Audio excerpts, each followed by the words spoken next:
This is Ernest Lamoth. I'm a reporter for the Southland Journal. Hi, I'm Steve Balich. I'm running for Will County Board, and I've been a county board member for 9 years. Okay, thank you very much for joining us today, Steve. Can you talk a little bit about your overall career? Well, I started I was a young kid back in Chicago. I was a ward committeeman in 1983 for Bernard Epton against Harold Washington.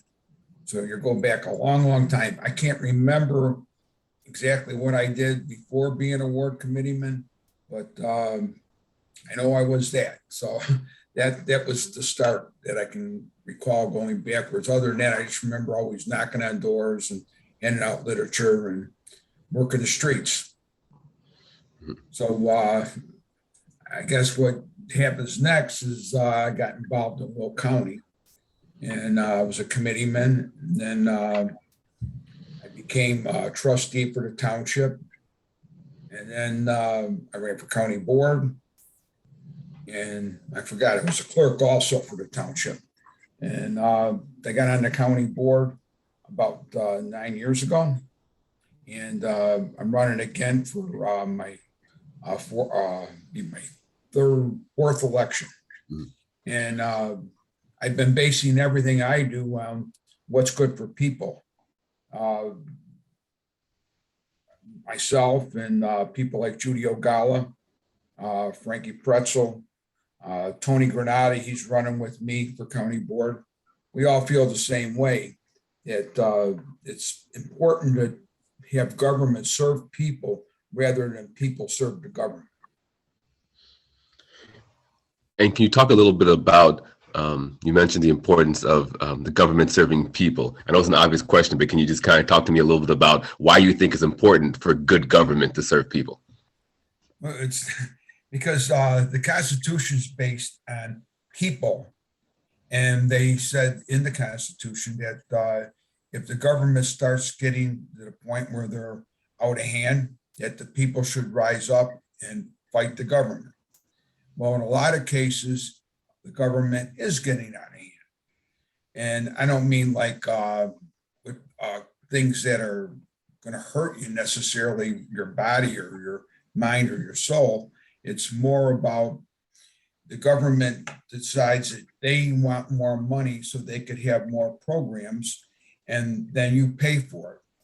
Well, if they would be honest about it, they would say, well, we'd like to build you a park in the subdivision or wherever you're at, and then tell the people, well, it's going to cost this much money to build the park, and then see how it comes off with the people. Do they want to pay more money to have the park? Some people will say yes, some will say no. Then it's up to the person that's elected to gauge whether or not it's what the people actually want. You know, when you raise taxes in government, they just do it. People on the other side of the aisle, the progressives, they think that the more you tax, the better it is. And the reality of that is you get what's going on now where some people are getting taxed out of their homes. Because you buy a house and the taxes are at one price, and then all of a sudden the taxes go up. And then the following year they go up. And then the following year go up. You know, at one point, then somebody's going to say, well, geez, I can't afford to live here. And it happens a real lot with seniors. Because their homes, they're not working, they're on a fixed income, so they're not getting, the only way they can pay their mortgages, if they have a mortgage yet, or their tax bill, is to go out and get a job. And you know, to me, that's the wrong way of doing stuff. I don't like the idea of government using code enforcement as a tool to put people in their place. At the county, I got one of the things changed that was like real important was aerial photos were being used by Google Earth or flyovers or drone, I don't, you know, but they were using aerial photographs to give people code violations for things that were up for 20, 30 years. And that ain't right either. So I got that changed that they can't use aerial photos at all anymore to initiate a code violation, and that all violations now in Will County, they're complaint driven.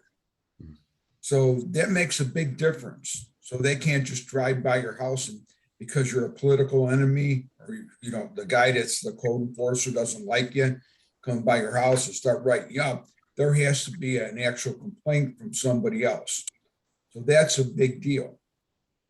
Another thing that got changed, which is another big deal. If you're driving your car and the cop pulls you over and you're not drunk or nothing like that, but say something happens where you didn't get your emissions test, and then cop says, "Well, you can't drive the car. We're gonna have to tow it." And there's a lot of reasons why they might tow your car. I don't even know if that's a reason, but I'm bringing that one out. But in Will County, when you go to court, your lawyer can ask for your money back from the towing and the storage and the administration fees that are associated with it if you're found not guilty or innocent. And prior to that, even if you were found innocent, you still had to pay all those fees. And the logic behind that was that, well, if the person doesn't pay it, then the county has to pay it. That isn't going to work because the government doesn't want to pay your bills. Well, the idea, what I'm saying is, and which is law now in Will County, you shouldn't have to go through that. If you're innocent, you should not be paying anything. And and then if you want to get right down to look at all the aggravation you got to go through. Mm-hmm. So that's just some examples of what and when I say that government is supposed to serve people, not people serve the government. Is there any other initiatives or programs you're looking to accomplish if you are reelected? Well, I'm also the township supervisor in Homer, and I just got elected, and I've been in there since May 17th. And since then, we did a levy, and our levy is 20% approximately of the tax dollars reduced. Mm-hmm. So it's not a rate, like most governments, they go, we're cutting 5% or 10%. Well, we're cutting 20% of the dollars. So what that means is that when the government takes your money, like a school district says we need X amount of dollars, the township says you need X amount of dollars, they all say how much dollars they need. Then that goes into a formula that come up with a percentage. When you say you're cutting dollars, you're not cutting rates, you're actually cutting the taxes no matter what happens. If your assessment goes up, Homer Township is asking for less money. So that means that everybody in Homer Township on the township portion of their tax bill will go down. So that's like a real important thing. And my goal moving forward is in the next 3 years to have a zero tax for Homer Township. And I'll be probably the first one that done that I know of. And the way we're doing it is with revenue. And when we get revenue, it's not revenue based on this normal stuff that government does. We're thinking out of the box. So we've got a whole bunch of land and we're developing our land. And that's where we're going to get the revenue. And then we're going to eliminate the property taxes. And down the road, I would like to, I don't know if it'll be in this term or if I'm going to have to do it again. But once we develop everything and we have a continual source of income, I'm going to start a free medical center for everybody that lives in Homer Township only.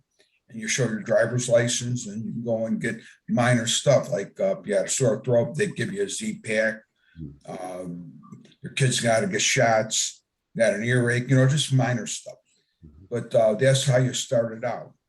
But it'll be only for Homer people that pay taxes in Homer Township. But they won't pay any taxes. I won't do it if it's going to cost money, for the taxpayer. I have to have it where we have grants or whatever else in revenue. And as long as we got that coming in, we're going to do it. Well, that's a fantastic idea. Is there anything else you'd like to add, Steve, that maybe I didn't ask? Well, I was redistricted like everybody else. So I used to have Lockport and in Homer Township, that meant the unincorporated part in Homer Glen. And then I had 2 precincts in New Lenox. Well, the new district is now Homer Glen and not the other stuff. And then go into Mokina and Tinley Park. Mhm. So it's a whole new district for me. And so I'm out working it, trying to get to know people there. And it's just like anything, you start all over again. And trying to do my best to win. And I'm looking forward to meeting all the people in my new district. Well, thank you very much for once again joining us. Thank you.